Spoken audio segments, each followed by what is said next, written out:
The first shot of World War III was fired yesterday as the United States decided to assassinate the top general of Iran. This was considered the number 2 guy in the whole country.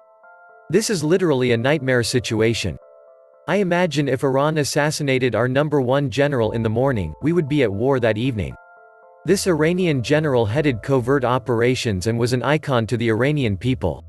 Please note that he was traveling as a diplomat at the invitation of the Iraqi government. His movements were official and not secret. This assassination is an abomination.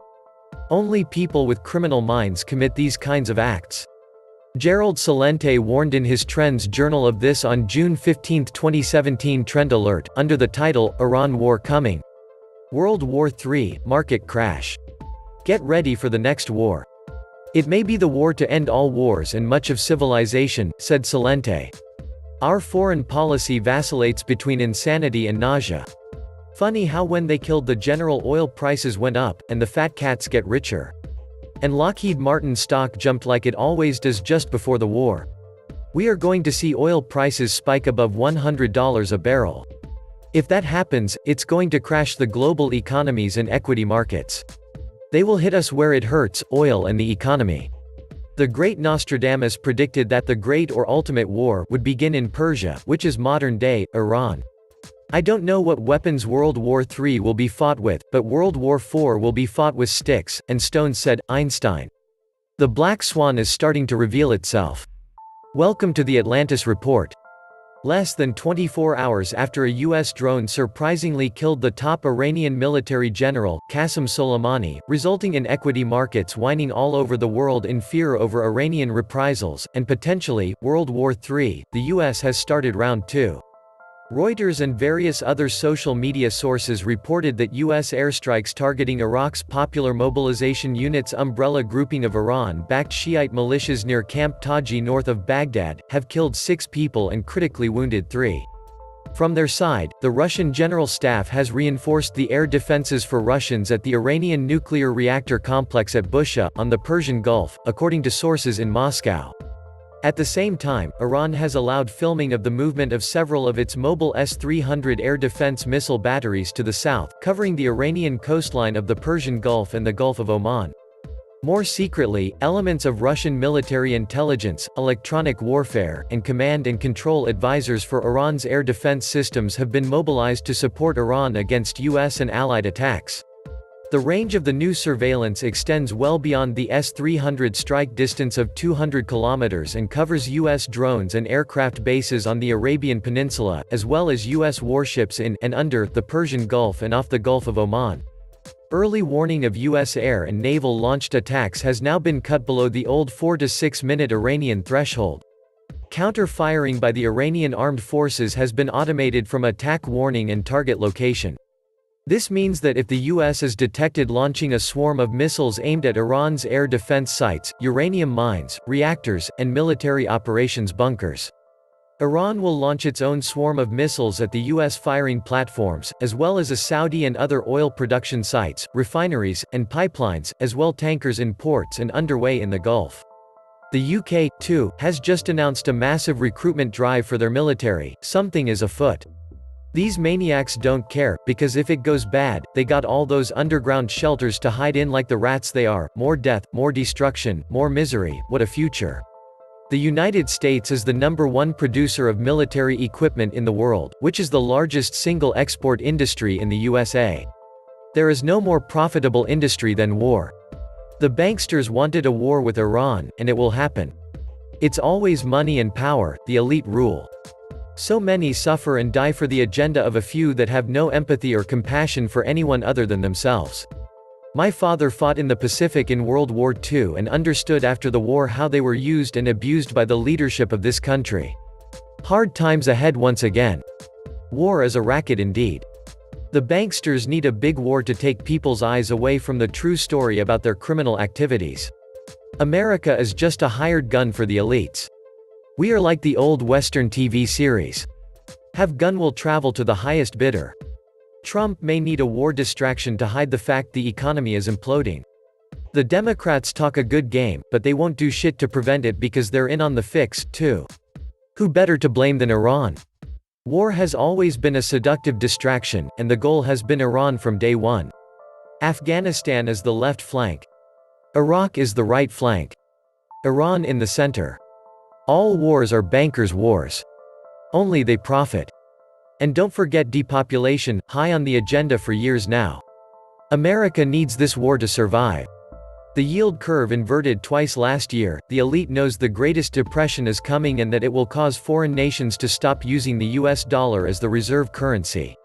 Without reserve currency status, the United States will collapse overnight, so this war with Iran is a last-ditch effort to survive a little longer. Collapse is inevitable, but the elite probably needs more time to move their assets to New Zealand. The neocons would love to see an attack in America. Imagine how their budgets will balloon and all the shortcuts the judges will shrug off, even in direct defiance of the Constitution. Never mind the separation of powers that requires the Congress and Senate to approve war. They are now free to hoax and terrorize the citizens for fun and profit. Sweet Jesus, Americans have become dullards. My biggest disappointment is the court system. The entire thing is compromised by scum like Epstein. Either way, we may see what it is like when they make a true martyr out of someone who actually has the respect of the people and isn't another puppet of one regime or another. This is going to start moving much faster. If World War III starts, then the world ends, nuclear fallout will encircle the globe, and the planet will become sterile, waiting for the evolution of new species to arise millions of years later, all that we leave behind just to become dust without a trace of our pitiful existence. Unfortunately, there will be no peace, and the Great Flood has begun, the same flood as in the time of Noah. Over 5 billion people are going to die in this war that has just begun. The USA will be defeated after fighting a false war for 27 years, according to Bible prophecy. China, Russia, Iran and North Korea will be the winners, and China will be the new superpower economy. Trump is the final president of the USA, and Obama was the last full-term president. None in his right mind will comply with such escalation. Trump, on the other hand, gave them whatever and whenever the banksters are asking for. In fact, they are tired of winning. Such aggravation of situations in such an extremely hostile manner further proof the extent to which the controllers are dying for war, even if it means a wider regional or global world war. Actually, Soleimani has been in their crosshair when he managed Syria and Iraq to defeat ISIS and getting strengthen the resistance fighting terrorism their enemy brought about to them. The killing of General Soleimani and his compatriots alone reveals the agenda as war. Under normal world, such blatant killing would have caused an all-out war to perpetrators, but the problem is America is too big to take on without one being getting destroyed. The world is being run by sociopaths everywhere. Where is the solution? The old system needs to die so we can build a new one based on peace and other principles. The old system isn't going to die without a fight. It looks ugly, no matter what happens. The financial system has already failed, and we are about to see the crash of the century. Throw in a war for good measure, you'd better be red. The US is bankrupt, it needs a war. Bombing these countries is crime against humanity and a war crime. Depressions are planned. Inflation is planned. Wars are planned. Workers and taxpayers exist to provide the monarchs all they desire. The central banks are privately owned and in business for personal profit only. They care only about increasing taxes, looting the treasury, rigging the markets, and robbing pensions and savers. Brainwashing is part of their business model thanks to their own mainstream media and CIA propaganda channels, which are included in this false programming. All to entice their valuable collateral, you, to consume beyond their means. Then you hang on the hook of their fraudulent system. Hyperinflate the currency, and your asset becomes their property again. You'll be left behind with a huge debt and lost. It doesn't matter, whatever happens are simply the consequences of allowing evil to roam freely by the vast majority of Earth's population. Now at the end of a 12,000-year cycle, they are acting as the cornered animals that they are. This century will mark the beginning of the end of everything we know, love and cherish. Don't fall for the war trap. Prepare yourselves for drastic long-term changes. No one is going to stop what is going to happen, and no one is going to see it coming because the fear of man-made misery is restricting the vision, and then, along with sheer of bright light.